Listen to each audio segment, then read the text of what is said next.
जिन लोगों ने कभी विश्वविद्यालय का मुंह नहीं देखा, कभी कॉलेज का मुंह नहीं देखा, उन लोगों से अगर आप ये उम्मीद करते हैं कि वो पीएचडी का मतलब समझें, वो रिसर्च का मतलब समझें, वो यूनिवर्सिटी की इंडिपेंडेंसी का मतलब समझें, तो ये महज एक गलतफहमी है। इसीलिए कब तक चुप रहें?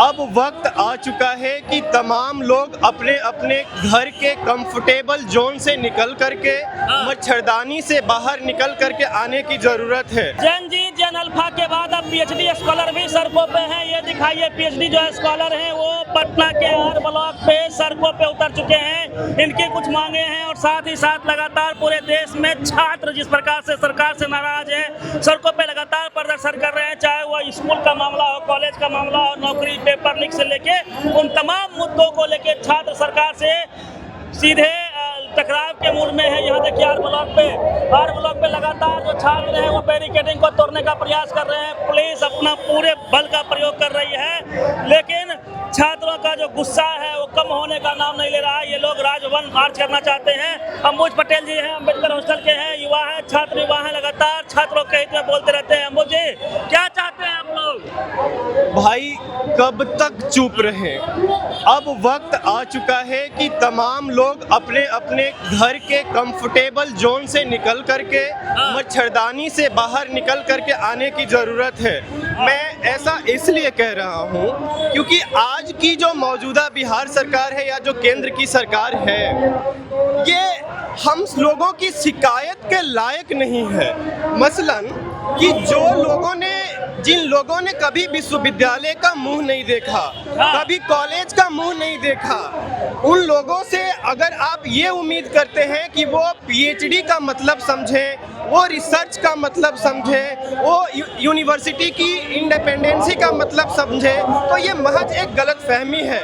इसीलिए कहा जाता है कि अगर जो राज्य का नेतृत्व करने वाला लोग है या जो देश का नेतृत्व करने वाला लोग है, वो पढ़ा लिखा होना चाहिए, उसकी समझ होनी चाहिए। लेकिन मैं राबड़ी आंटी की बात का रेफरेंस लेते हुए ये कहना चाहूँगा कि जो लोग पढ़ने लिखने के टाइम में बोरिंग रोड चौराहे पे छेड़छाड़ किया करते थे, आज वही लोग शिक्षा व्यवस्था के साथ छेड़छाड़ कर रहे हैं, डेमोक्रेसी के साथ छेड़छाड़ कर रहे हैं। आप लोग तो नारा लगा रहे हैं कि इस्तीफा दो मिस्टेक तिवारी, मतलब मिथिलेश तिवारी को आप लोग मिस्टेक तिवारी बोल रहे हैं। भाई देखिए, मिथिलेश तिवारी जी को शिक्षा मंत्री बना दिया गया, ये बिहार के लिए दुर्भाग्य की बात है ना साहब। उनकी क्या समझ है? वो लोग झाड़ फूक मंत्री भी बोल रहे हैं। बिल्कुल।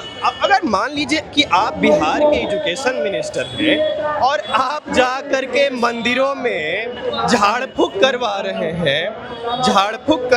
हैं, तो ये शिक्षा मंत्री का रोल हो सकता है क्या? वो तो दिखा रहे हैं कि वो एक पाखंडवादी विचारधारा से ग्रसित है। उनकी आज के ग्लोबल वर्ल्ड में दुनिया कहाँ जा चुकी है, पर वो झाड़ फूक करा रहे हैं और दुर्भाग्य है कि वो हमारे राज्य के शिक्षा मंत्री हैं। मुझे ये बताइए, Jain alpha, Jain ji, PhD scholar, ये सब के सब सरकार खिलाफ हो गए। स्कूल में स्थिति खराब है बिहार में, पूरे देश में सरकारी स्कूल में, उसको कैसे देखते हैं? देखिए, बात जैन जी और जैन अल्फा या पीएचडी होल्डर की नहीं है। सवाल ये है कि लोगों की अब समझ डेवलप हो चुकी है, लोग अपने मुद्दों को लेकर के सजग हैं और उनको ये एहसास हो रहा है कि इस देश के अंदर जो सरकारें हैं, ये डिस्क्रिमिनेशन के नाम पे, हिंदू मुसलमान के नाम पे, गाय गोबर के नाम पे ही सरकार जो है सरकारें चला रही है, बंटाधार करके, बांट करके। इसलिए लोग आ रहे हैं सड़कों पे कि मुद्दों के साथ। मतलब हिंदू मुस्लिम से संतुष्टि नहीं मिलेगी। किसको मिलेगा सर? बंटवारे की राजनीति किसको पसंद है?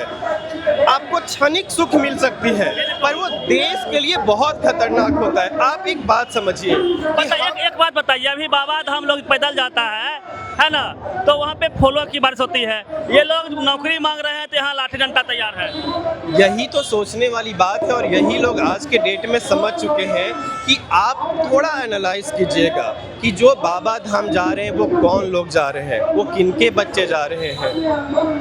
उनसे एक बार आप बारीकी से रिसर्च कीजिए कि वो कौन लोग हैं। वही लोग होते हैं सर जनरली जो शिक्षा से भटक चुके हैं, जिनको शिक्षा नहीं मिल चुका है, वही लोगों को धर्म का अफीम चटाया जाता है और धर्म के नाम पे जो है उन लोगों को बरगलाया जाता है। और जो हमारे लीडर हैं वो इस बात को समझते हैं और इसीलिए अपने बच्चों को फॉरेन कंट्री में पढ़ाते हैं, अच्छे अच्छे इंस्टीट्यूशन में पढ़ाते हैं, प्राइवेट इंस्टीट्यूशन में पढ़ाते हैं और हमारे बच्चों को बस मिड डे मील के नाम पे बुलाया जाता है। एक सवाल लेंगे, बिहार में बीपीएससी को लेके भी सवाल हो रहा है, 70वीं बीपीएससी में धांधली हुई है, क्या धांधली हुई है? यही तो जांच का विषय है, जो बच्चे कह रहे हैं कि ब्लैंक कॉपी छोड़ दिया गया, उसके बाद उसका रिजल्ट है। तो आप सोचिए कि अपने आप में ये कितना बड़ा सवाल है। तो मैं बताऊंगा तब लोगों को थोड़ी मालूम चलेगा कि इसमें क्या होनी चाहिए। नौकरियां बिक जाती है, हर नौकरी का फिक्स रेट है, बिहार पुलिस से लेके दरोगा, बीपीएससी, एसडीएम सब। अब ये जो सवाल, तमाम सवाल जो हमसे कर रहे हैं, ये लोगों के जहन में है। मेरे हाँ कह देने से ये थोड़ी सच साबित हो जाएगा। सच्चाई है ये सच्चाई है सर। आप लोग चाहते हैं कि सही से जांच हो, कम से कम। बेशक एक जिम्मेवार नागरिक होने के नाते कोई भी व्यक्ति चाहेगा कि सही से जांच हो और छात्रों के साथ न्याय हो। एक लास्ट सवाल लेंगे, अभिजीत दीप के कॉकरोच पार्टी के संस्थापक, उनके ऊपर हमला हुआ, अभिषेक रांगा राजस्थान गए थे स्कूल की जांच में, उनके ऊपर बीजेपी के झंडा लेके लोगों ने हमला किया।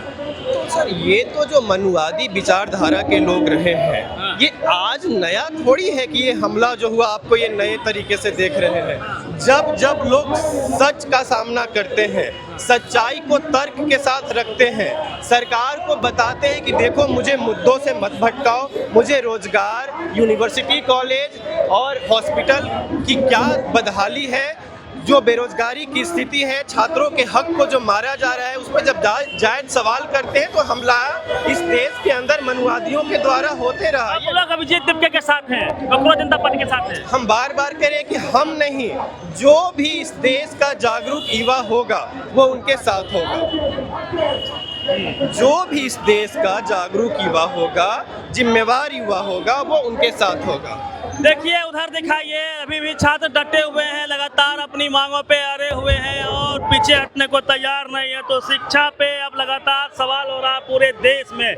जनजी ने जो अलग जगाई थी, जनजी ने जो आग लगाई थी, उसमें पूरा देश कहीं ना कहीं उसके आगोश में आया है और पूरे देश में शिक्षा को लेकर बातें हो रही है। जो लोग सोए हुए थे वो अब सड़कों पे आ गए हैं, कह रहे हैं कि सरकारी स्कूल को ठीक करो, विद्यालय को ठीक करो, जो परीक्षाएं हैं उसको नियमित करवाओ, समय पे करवाओ, रिजल्ट समय पे दो और नौकरियों में जो पेपर लीक हो रहे हैं उसको बंद किया जाए। ये इन तमाम छात्रों का मांग है। लगातार ये लोग चाहते हैं कि भाई इस देश में शिक्षा पे बातें हो। आपको क्या लगता है पूरी बातचीत को लेकर? प्रतिनिधि रवि मेहता, द एक्टिविस्ट, पटना।